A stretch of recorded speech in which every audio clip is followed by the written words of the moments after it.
How big is the tension at McLaren?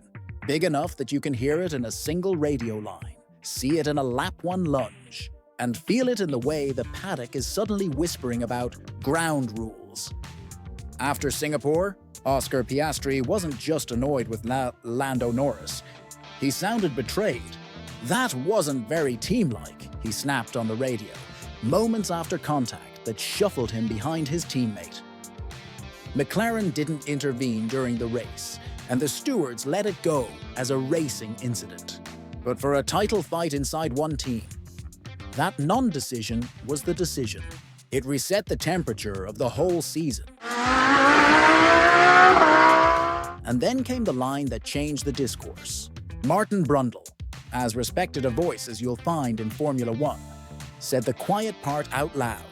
"I think the ground rules between the two McLarens have just changed for the rest of the season." His point wasn't that Norris crossed some moral Rubicon, but that the dynamic has shifted. When two championship contenders in the same garage make contact for track position and nothing is undone, the baseline moves. From that moment, every box, call, every undercut, every inch into turn 1 will be judged through a different lens. Here's the context that makes this so combustible. McLaren just sealed back-to-back constructors' titles, the best-run outfit of 2025. And they did it on the very weekend the friction went public. Their drivers are first and second in the standings. Oscar Piastri leading Norris by 22 points with Max Verstappen, 63 back and closing. That's not a cushion, that's a pressure cooker. The team keeps repeating the papaya rules. Equal treatment, race hard, no contact. But equal only works when both sides feel it. Right now, the feeling is the story. Let's rewind the flashpoint. Singapore, lap 1, Norris starts 5th, Piastri 3rd. Lando checks up to avoid running into Verstappen, clips the Red Bull, and the momentum fires him into Piastri's path. There's contact. Norris continues to P3. Piastri slips to P4. The radio captures Oscar's anger. Tom Stallard responds that they'll review it later, and the team takes no action during the race. Lando's take afterward? It was slippery. That's racing. The stewards agree. For neutral eyes, you can argue it either way. For a driver leading a championship inside his own team, it's a red flag moment. And Singapore didn't arrive out of nowhere. Earlier in the run-in, we'd seen strategy branches and pit sequence quirks that, in isolation, are just racing, but in aggregate can feel like tilt. Hungary's divergence that favored Lando's win trajectory. Monza's slow stop-plus-swap scenario that left Oscar gritting his teeth. None of that proves favoritism. All of it adds oxygen to the suspicion that the margins aren't breaking 50-50. When championships are decided by inches, perception becomes lap time. Here's the thing. McLaren aren't a soap opera. They're good. The pit crew is sharp, the development rate is relentless. The culture looks stable from the outside. Zak Brown insists both drivers are free to race. Andrea Stella keeps the tone calm and procedural, even while admitting Singapore-style tracks expose some of McLaren's weaknesses over bumps and curves. That's what makes the tension so delicate. You have two title-class drivers in a hyper-competent team that genuinely doesn't want to pick a favorite. To keep both in the title hunt without imploding the garage, the calls have to be not just fair, but obviously fair.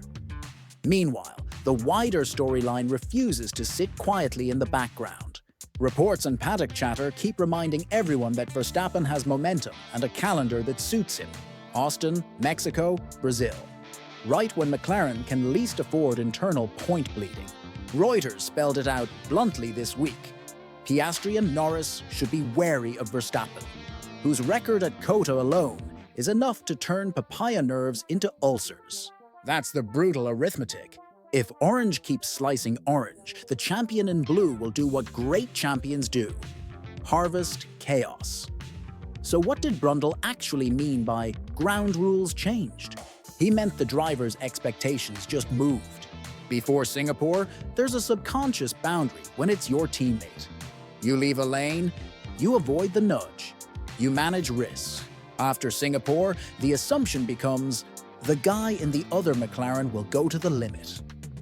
And the team won't intervene on Sunday to unwind it. That hardens how you defend, how late you brake, how you trust the voice on the radio in the first pit window.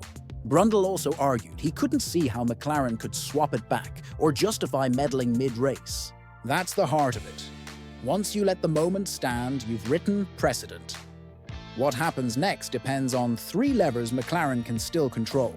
First, clarity. If no contact is a rule, show what happens when it's broken between teammates. Warnings, swaps, or post-race consequences that both garages accept. Second, symmetry. You can't mirror strategy every time, but you can alternate first call on safety car windows when both are in the same delta.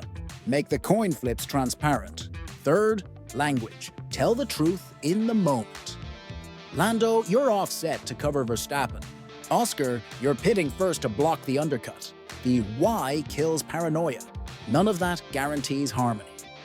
But it starves the rumor mill. Because the rumor mill is humming. On top of Singapore's fallout, a separate news cycle had Zak Brown publicly knocking down Alex Palou's courtroom claims, doubling down on his support for Piastri, and calling McLaren's pairing the best on the grid. That sounds like a vote of confidence for Oscar, and it likely is. But when the garage is already tense, any off-track noise gets folded into the conspiracy stew. Brown's bigger point, though, is the one that matters. McLaren believes it can win both titles with both drivers. It just has to keep them pointed in the same direction. Let's talk about the humans in the cars for a second. Norris has been spectacular this season. Tidy on Saturdays, ruthless on Sundays, fewer rough edges than at any point in his career. When he has track position, he's one of the hardest drivers in F1 to pass cleanly. And that's praise. Piastri's superpower is different. Minimal drama, maximal result. He wastes nothing.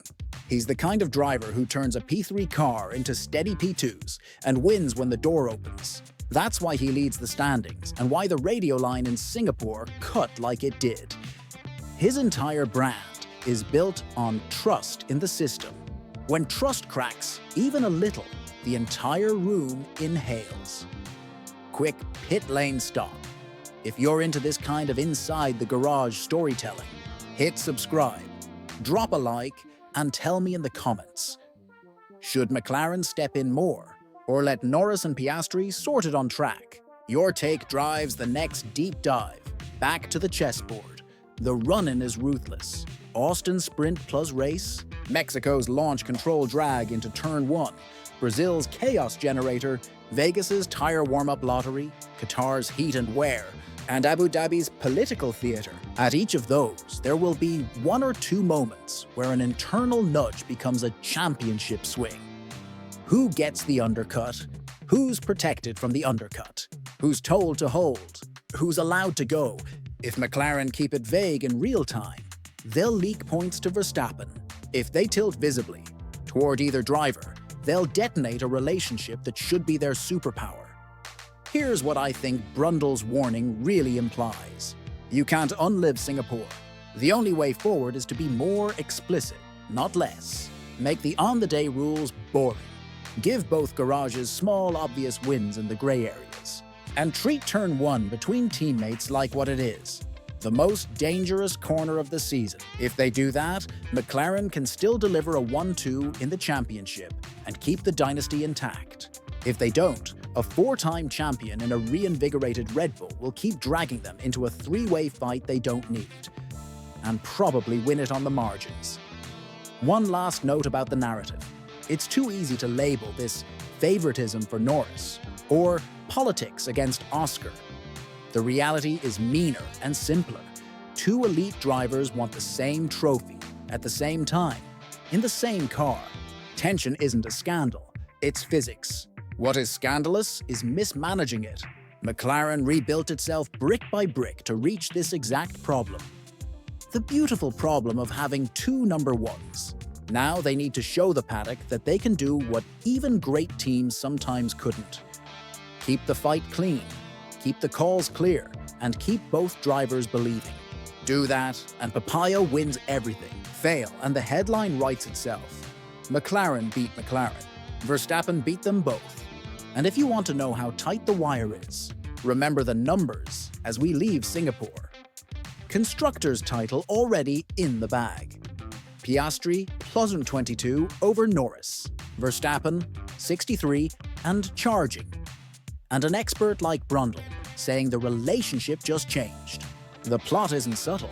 It's whether McLaren can control it long enough to lift both trophies, and whether Piastri and Norris can live on the same edge without slipping over it.